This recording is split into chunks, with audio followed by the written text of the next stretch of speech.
الحمد لله رب العالمين الذي خلق الإنسان في أحسن تقويم أشهد أن لا إله إلا الله الخالق الحق المبين وأشهد أن محمدا عبده ورسوله المبعوث رحمة للعالمين اللهم صل وسلم وبارك على محمد وعلى آله وأصحابه أجمعين أما بعد قال الله تعالى في كتابه الكريم أعوذ بالله من الشيطان الرجيم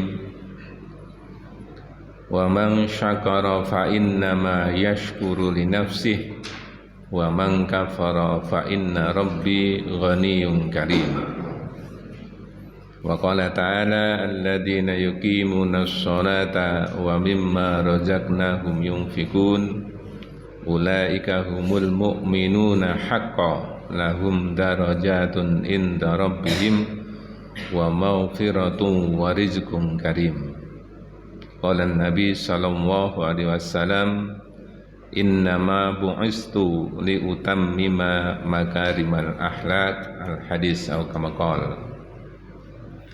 Kita mulai dengan membaca basmalah. Bismillahirrahmanirrahim. Para jamaah, ibu bapak sekalian yang saya hormati, para adik-adik yang saya cintai, kita termasuk makhluk yang diistimewakan oleh Allah Subhanahu wa Ta'ala.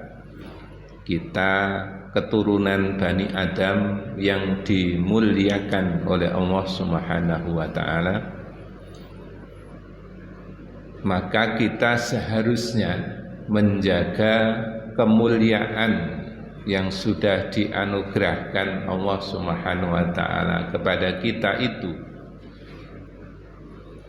dengan cara yang terbaik, menjaga kualitas iman dan takwa kita kepada Allah Subhanahu wa Ta'ala.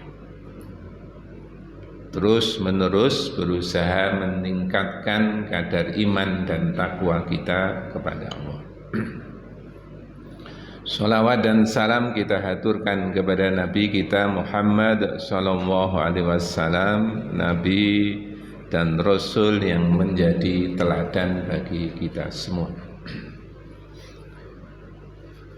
Saya membawa kitab ini tentang Asmaul Husna, salah satu dari 99 nama dari Asmaul Husna itu adalah Al-Karim,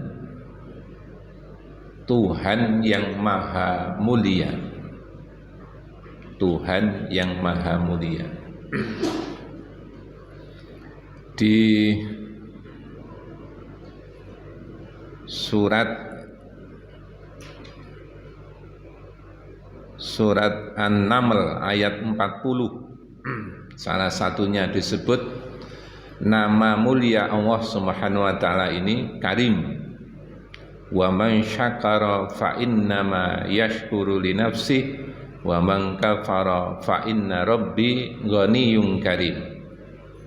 Siapa yang bersyukur kepada Allah Subhanahu wa Ta'ala, fa innama yashkuru li nafsihi, maka sesungguhnya dia hanya bersyukur untuk dirinya sendiri. Wa man kafara, dan siapa yang kufur kepada Allah, fa inna rabbi, sesungguhnya Tuhanku, ghaniyyun, Tuhan yang maha kaya, karim, Tuhan yang maha mulia. Jadi Allah itu maha mulia, ya, Tuhan kita sekalian. Kenapa Allah mulia? Ya, tidak ada yang tidak baik pada Allah Subhanahu wa Ta'ala. Semuanya serba baik. Bahkan meskipun oleh orang dipandang tidak baik, itu sesungguhnya adalah baik bagi Allah Subhanahu wa Ta'ala. Nah, Allah yang maha mulia itu, Allah yang maha mulia itu membikin makhluk sebaik-baik makhluk manusia, kita semua ini keturunan Nabi Adam, Maka Allah menunjukkan kepada kita dengan firman-Nya, walaqad karramna bani Adam. Surat Al-Isra ayat 70. Jadi kita semua ini dimuliakan. Sebelum Allah menyebut karramna bani Adam, itu disebut dengan kalimat laqad, berarti sungguh-sungguh Allah itu memuliakan Bani Adam, anak keturunan Nabi Adam kita semua. Nah, sejak awal itu sudah mungkin menimbulkan dalam tanda petik ya hadirin sekalian kontroversi ya itu ya. Begitu manusia diciptakan oleh Allah Subhanahu wa taala, maka para malaikat-malaikat disuruh sujud kepada Adam yang diciptakan oleh Allah sebagai nenek moyang kita ini. Sujudnya bukan seperti sujudnya hamba kepada Allah, bukan. Sujud penghormatan kepada ciptaan Allah yang paling hebat, yang paling mulia. Wa id qala rabbuka lil malaikati isjudu li adama fasajadu illa iblis. Malaikat, ini kan malaikat sudah makhluk yang istimewa ya, disuruh sujud hormat kepada Nabi Adam, kepada Adam. Fasajadu, maka semuanya sujud untuk menghormat, memuliakan kepada nenek moyang kita ini, Adam. Ila iblis, kecuali iblis tidak mau. Nah, kenapa iblis kok tidak mau? Itu di ayat-ayat yang lain dijelaskan. Iblis memandang dirinya itu lebih baik daripada Adam, dilihat dari asal usul penciptaannya. Ana khairum minhu khalaqtani ana khairum minhu khalaqtani minan nar wa khalaqtahu min tin. Diciptakan dari api oleh iblis itu lebih bagus daripada Adam yang diciptakan dari tanah. Saya membaca di salah satu kitab tafsir, alasannya iblis tidak mau sujud kepada Adam itu ada 3. Salah satunya ya memandang dirinya lebih baik daripada Adam. Yang kedua, iblis memandang bahwa dirinya lebih senior ya, lebih tua daripada Adam. Memang iblis itu diciptakan jauh sebelum Adam diciptakan. Maka logikanya menurut pikiran kita itu, wong sing tuwa kon sujud sing enom kan ya kebalik gitu. Maka jangan heran kalau ada orang yang kadang-kadang diingatkan oleh generasinya yang lebih muda itu sulit menerima ini. Awakmu sek kapan? Nah, gitu, merasa senior sebetulnya harus dihormati daripada yang junior. Nah, yang ketiga, iblis itu menganggap amal solehnya sudah sangat banyak. Dan memang betul sebelum Adam diciptakan itu ibadahnya iblis itu luar biasa, sampai dia pada posisi jajarannya para malaikat-malaikat gitu ya. Sehingga mestinya karena dia lebih soleh, nah yang anyar iki sing generasi baru itu mestinya kan menghormati generasi tua yang lebih soleh ya. Akhirnya tidak mau sujud. Oke, hadirin sekalian, jadi betapa mulianya, tapi sejak awal memang sudah menimbulkan kontroversi. Nah, generasi dari generasi ke generasi sampai generasinya umatnya Nabi Muhammad SAW, sejarah mencatat bahwa dalam dinamika kehidupan manusia itu tidak selalu lurus, tidak selalu baik ya. Tidak selalu baik. Maka Allah Subhanahu wa taala mengutus nabi kita Muhammad sallallahu alaihi wasallam. Salah satu misi utamanya ialah diutus untuk menjaga, untuk menyempurnakan akhlaknya dengan akhlak yang mulia. Ini penting supaya kemuliaan Bani Adam, walaqad karramna Bani Adam, kemuliaannya itu akan bisa terjaga. Salah satu caranya ialah dengan menjaga akhlaknya supaya memiliki akhlak yang mulia gitu ya. Nah, akhlak itu kan dibagi dua ini ya, adik-adik ya. Ada akhlakul mahmudah. Akhlakul mahmudah itu disebut juga dengan akhlakul karimah, akhlak yang mulia. Lawannya adalah akhlakul madmumah. Nah, Rasulullah diutus itu untuk menyempurnakan akhlak manusia, akhlak umatnya dengan akhlak yang mulia. Innama buistu liutammima makarimal akhlak. Sesungguhnya saya diutus hanya untuk menyempurnakan akhlak.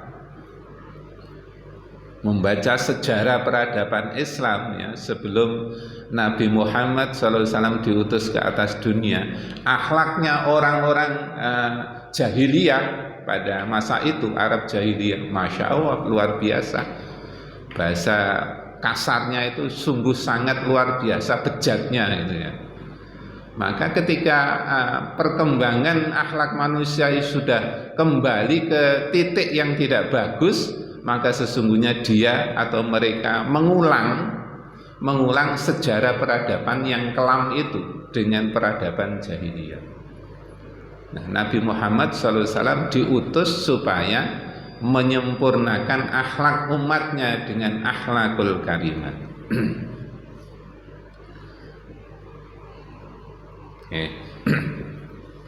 Nah, hadirin Bapak Ibu yang dirahmati oleh Allah, adik-adik sekalian, dibimbinglah kita dengan wahyu Allah Subhanahu wa ta'ala sebagai umat Nabi Muhammad yang terbaik. Dibimbinglah kita dengan hadis-hadis Nabi, dengan sunnah-sunnah Nabi, menyontoh bagaimana teladan dari kanjeng Nabi kita Muhammad sallallahu alaihi wasallam. Ketika ayat wahyu pertama kali turun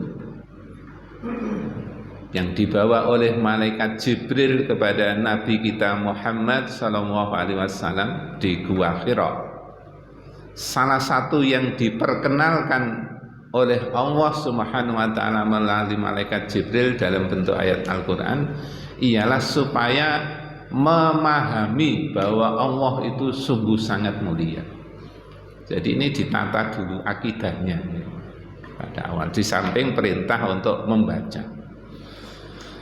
Di Quran surat Al-Alaq ayat 3 mulai ya, Iqra bismi rabbikal ladzi khalaq, khalaqal insana min 'alaq, Iqra wa rabbukal akram. Nah, di situ menggunakan kalimat tafdil berlebih, bacalah dan nama Tuhanmu yang sungguh sangat mulia.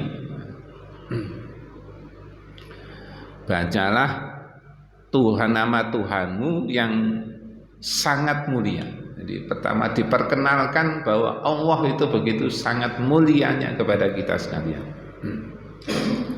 Nah, kemudian Allah membimbing kepada kita, menunjukkan hubungan antara Allah yang sangat mulia dengan hambanya yang diinginkan oleh Allah sebagai hamba yang mulia. Itu ditentukan pula oleh tingkat iman dan takwa kita sekalian. Kita baca salah satu firman Allah dalam surat Al-Hujurat, insya Allah hafal semua. Inna khalaqnakum min dzakarin wa unsa wa ja'alnakum syu'uban wa qabaila lita'arafu inna akramakum indallahi atqakum. Nah, dibikinlah, diciptakanlah oleh Allah manusia ini dengan berbagai jenis ya. Jenis kelaminnya laki-laki dan perempuan, jenis kulitnya ya, ada yang hitam, ada yang putih, ada yang kemerah-merahan, kita yang sawo matang, ya. Dibikinlah bangsa-bangsa. Ada yang menyebut dengan bangsa Eropa, bangsa Amerika yang katanya lebih bagus dari bangsa-bangsa yang lain dan seterusnya. Bangsa Arab, ya, dari suku tertentu misalnya. Bagi Allah Subhanahu wa taala untuk menentukan di antara sekian banyak ciptaannya itu yang paling mulia adalah yang paling bagus takwa. Nah, kalau ditanya lebih mulia mana laki-laki dan perempuan, orang punya persepsi sendiri-sendiri. Nah, menurut Allah itu tidak menentukan soal kemuliaannya di hadapan Allah kecuali dengan takwanya. Kalau laki-lakinya lebih bertakwa, ya berarti dia lebih mulia di hadapan Allah Subhanahu wa taala. Kalau perempuannya ternyata lebih hebat, nah ya wanitanya yang lebih mulia dalam hadapan Allah Subhanahu wa taala. Nah, dibimbing seperti itu. Nah, di samping takwa kemudian kita juga harus menjaga kemuliaan kita dengan akhlak yang mulia tadi, ya. Seperti yang dicontohkan oleh Nabi kita Muhammad SAW, karena Nabi Muhammad memang diutus untuk memuliakan kita semua, memuliakan umatnya dengan akhlak yang mulia. Nah, kemudian dijabarkan dalam praktek-praktek akhlak keseharian yang menjaga supaya betul-betul sesama kita bisa saling memuliakan, ya. Ada hadis-hadis yang singkat, saya kira adik-adik juga sudah bisa hafal, ya.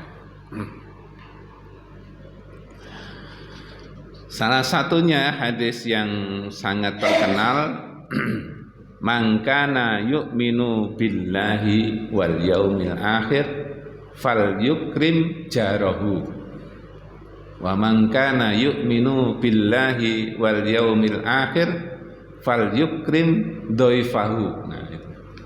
Siapa yang beriman kepada Allah dan hari akhir, maka muliakan tetangganya. Siapa yang beriman kepada Allah dan hari akhir, muliakan tamunya. Siapa yang beriman kepada Allah dan hari akhir, maka berkatalah dengan perkataan yang baik. Kalau tidak bisa berkata dengan perkata yang baik, maka lebih baik dia diam.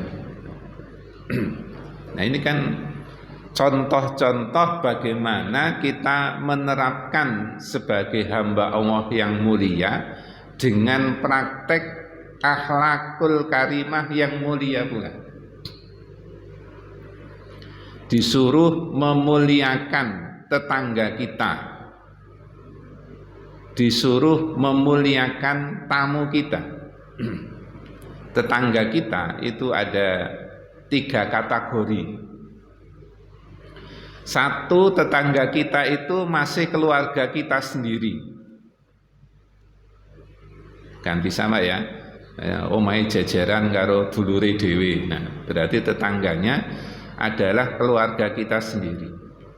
Kemungkinan yang kedua, tetangga kita bukan saudara kita, tapi masih saudara sesama muslim. Saudara sesama muslim. Yang ketiga, kemungkinan tetangga kita itu bukan saudara kita, juga bukan saudara sesama muslim, tetapi tetangga kita itu orang yang beda agama. Nah, ketiga-tiganya dengan hadis Rasulullah tadi, kita dianjurkan untuk memuliakan tetangga kita. Man kana yu'minu billahi wal yaumil akhir falyukrim jarahu. Maka ketika kita memuliakan tetangga kita yang kebetulan dia adalah saudara kita, kebetulan dia juga sesama agama kita, maka dia akan mendapatkan tiga fadilah sekaligus. Ketika kita menghormati yang kategori yang pertama ini, kita sekaligus memberi fadilah, 3 fadilah sekaligus. Fadilah yang pertama adalah fadilah karena dia tetangga kita. Fal yukrim jarahu tadi. Fadilah yang kedua, menghormati karena dia adalah sesama saudara muslim kita. Dan yang ketiga, fadilah yang kita berikan dengan memuliakan tetangga kita itu, kita juga memberikan fadilah karena dia termasuk saudara kita. Nah, gitu. Kalau tetangga kita itu bukan saudara keluarga kita, setidaknya kita masih memberi dua fadilah, ya. Fadilah pertama karena dia tetangga kita, yang kedua fadilah karena dia sesama saudara muslim kita. Dan kalau ternyata dia bukan saudara sekeluarga kita, bukan saudara sesama muslim, kita masih punya memberikan satu hak, ya, memberikan fadilah kepada tetangga kita yang dia karena dia non muslim, nah dia diberi penghormatan sebagai tetangga kita sekali. Maka kalau ini dipraktekkan dengan sungguh-sungguh, nah kehidupannya menjadi sangat harmonis. Saya membaca sebuah hadis ini, ya, ini kalau dicamkan betul-betul itu, ya, sebenarnya harus betul-betul hati-hati dalam hidup bertetanggaan, ya. Wallahu la yu'min, demi Allah tidak sempurna iman, atau dengan bahasa singkatnya, demi Allah tidak beriman. Itu diulang oleh Rasulullah sampai 3 kali, ya. Demi Allah tidak beriman, itu sampai diulang 3 kali oleh Rasulullah Muhammad SAW. Maka salah satu sahabat kemudian bertanya, "Qila ya Rasulullah." Sahabat bertanya, "Gerangan apa ya Rasulullah?" Maka Rasul kemudian menjawab, "Qala alladzi la yu'manu jaruhu bawa'iqahu." Tidak beriman adalah orang-orang yang tidak bisa menjamin keamanan tetangganya dari perbuatan kejahatannya. Artinya dia tidak bisa membina, ya, hubungan yang harmonis dengan tetangganya. Ini oleh Rasulullah SAW dengan sampai bersumpah 3 kali. Wallahu la yu'min, wallahu la yu'min, wallahu la yu'min. Dari konsep yang terkecil, hadirin sekalian, dari sekian praktek akhlak yang mulia itu, kita dianjurkan untuk menghormati tetangga kita. Niki sing gak ada ganjaran kata niki Pak RT, Pak, ya, rukun tetangga. Nah, Pak RT ini pinter meramut, ya, keharmonisan dalam hubungan bertetangga di hadapan Allah itu sungguh sangat mulia. Iya, Pak RT tugasnya luar biasa ini untuk menjaga keharmonisan. Yang kedua, hadirin sekalian, dalam hadis tadi, "Man kana yu'minu billahi wal yaumil akhir falyukrim dhaifahu." Kalau ada tamu datang ke rumah kita, harus dimuliakan. Bahasa Jawa ini napa? Sugo, longgo, napa? Gupo, masih ditambah dawuh. Gupo. Nah, begitu tamu datang, betul-betul kita dianjurkan untuk menghormati tamu kita ini, disambut, ya, dengan sangat semangat, ya, disambut dengan semangat, tidak peduli yang datang ini siapa, gitu.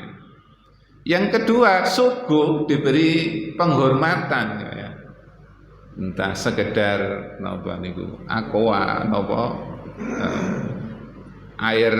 air kemasan meskipun kecil, ya, kalau bisa diberi suguhan yang lebih istimewa. Dan batasnya berapa hari? 3 hari, Pak, ya. Kalau sekarang kan di mana-mana ada tulisannya, Pak, ya. Tamu 1 kali 24 jam harus karena takut nih musimnya orang-orang yang kemudian tidak bisa diduga sebelumnya. Nah, gupo lungguh dipinarakno nggih Pak nggih. Masih ditambah dengan dawuh, diajak ngomong ya. Mosok mara tamune teko dinengno. Boten dinapa-napa. Nah, itu kalau membaca di kitab-kitab Fadhailul A'mal ya. Satu tamu datang ke rumah kita, apabila datang satu orang tamu ke rumah kita, maka datang bersamanya 1000 rahmat dan 1000 nikmat oleh Allah Subhanahu wa taala. Sampai suatu ketika Ali bin Abi Thalib menangis. Terus ditanya, "Kenapa Ali kok menangis?" "Saya menangis karena beberapa hari ini tidak ada tamu datang ke rumah saya. Saya takut Allah sudah memutus rahmatnya dengan saya."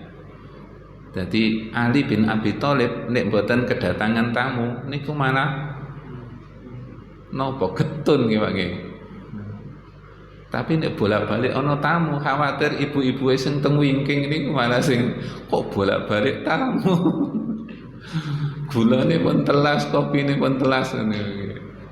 Nah, setiap tamu yang datang ternyata bersama tamu itu datang 1000 rahmat dan 1000 nikmat menemani tamunya itu.